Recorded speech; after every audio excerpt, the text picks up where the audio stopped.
Okay, I'm back out in the shop tonight and doing another little video on this knife sheath I was talking about earlier, if you can see it right there. And I'm gonna kind of show you how to. Whoa, my camera's running off from me. Do some adjustment here. Anyway, I want to show you a few more steps in the process of making you a knife sheath. I'm doing these videos so people that want to get into the knife business and want to do their own thing, this is a little how-to. I learned all this. I worked on leather years ago, making gun holsters and things like that, so I already had a little head start when it comes to making sheaths. I used to buy them, and they were they weren't very good quality, and so I decided I could make my own and make the kind I want to have for my customers. So anyway, when you purchase a knife from me, each one of these will be handmade, and the sheath's pretty much free. I mean, it's just something I do with each knife. So anyway, I'm going to show you a few more steps here on this. I'll pan down to the sheath, if you can see it, I hope so, right there. Now what we're going to do tonight is I'm going to do around these edges, trim that edge. And this tool right here is what I use for that. It just takes away that sharp edge. So you just kind of go around the edge like that there and just peel that roughness off. You got to be careful because sometimes it'll slip and mess things up. That's kind of the process right there. Now see a little burr right there I want to get off of there. Let's see if I can do it without messing up the sheath.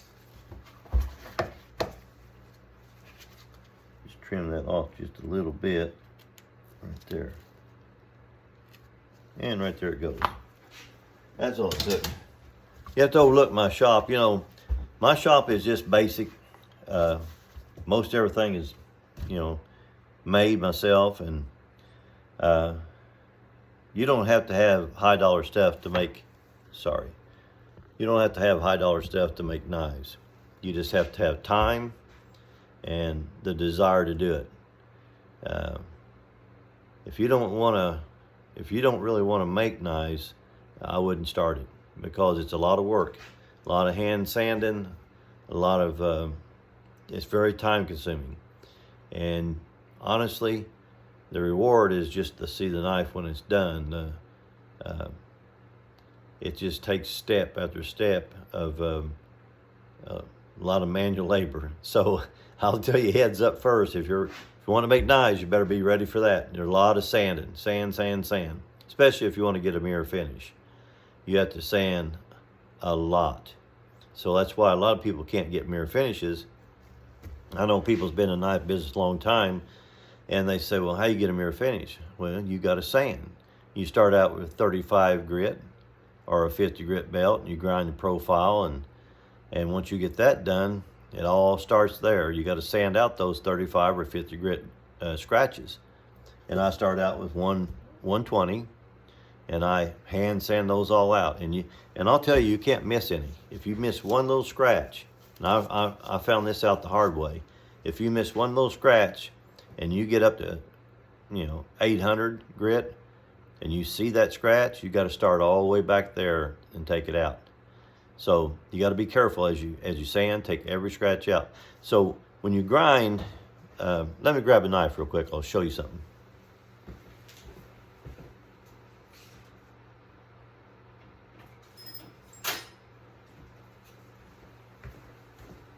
Here's an old horseshoe rasp knife that I've been just playing around with. But anyway, you can see those scratches in there. See those elongated scratches this way? Well, that all has to be taken out, and that's what I'm in the process of doing now. You grind this way when you're grinding with a belt. And when you get ready to sand, you got to sand this way to take those scratches out. So you come in with 120. I'm actually on 220 on this one, and sand those out. So I did 120 this way, And then I'm sorry, I did 120 this way, but I did 220 this way. And I'm taking all those scratches out, and every one of them has to disappear. And there's a bunch of them. You can see them right there, and see the difference in the 220 and the 120s. So that's just one process. You start there at 120, you go to 220, 320, 400, 600, 800, 1,000, 1,500, and 2,000.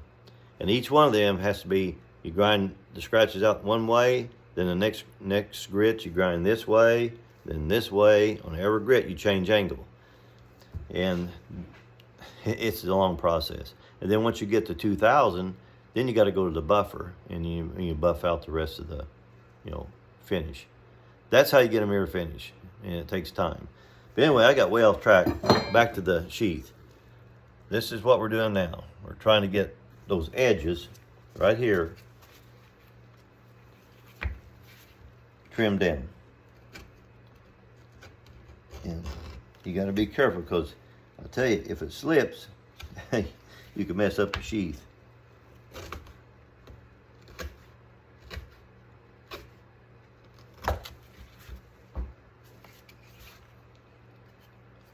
And that's looking decent.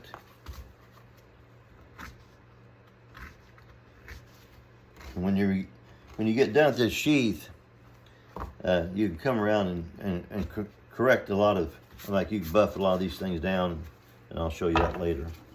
But anyway, that kind of trimmed that out. Now what I'm going to do next is I'm going to stitch this. So what I do, I take this, looks like a spur on a boot, and you start up here. I start right up in here. Let me make a straight mark, because I don't want to get up above a certain level. Hang on just a second.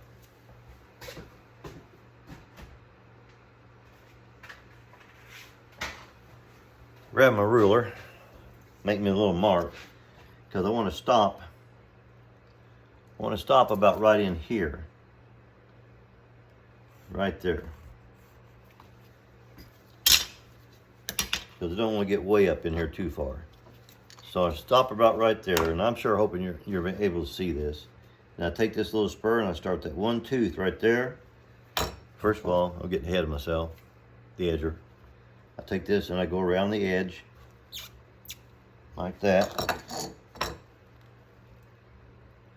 all the way around till I get right there. That gives me something to follow. So I'll get on this side with start my tooth, and I'll just push that around like this. I'll try to move this where you can see it. Get that tooth started in that same hole right there, and finished out the teeth marks.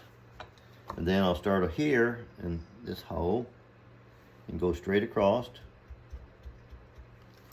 and that gives me my stitching pattern. And I told you before, you have to take this awl, and you poke each one of them holes. I hope you can see this. My hand's probably in the way. You just poke each one of those holes like that, all the way around. Now, because of time and videos, I'm not going to show you everything, so I'm going to stop there. And that gives you a general idea. And I'll come back when I get ready to drill these holes out, because I'm going to go ahead and mark these around. And why am I talking to you when you can only see half my face? You can tell I don't do a lot of videoing, right? Okay. When I get ready to drill these out, I'll come back and let you see how I do that. And I'll drill them and show you how to get it ready for the stitches. Something I didn't tell you before on that knife I was showing you earlier.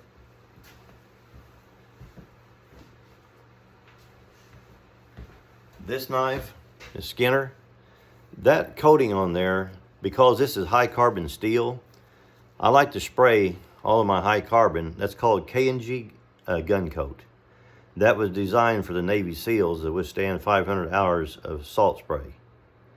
And so that keeps this from rusting, because high carbon will rust if you don't take care of it. So that's just something I do on my knives to make sure the customer don't have a problem with rust.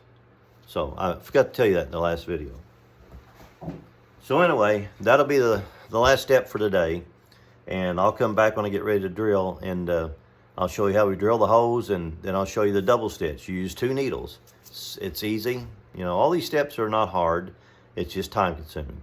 So I'll see you in the next video.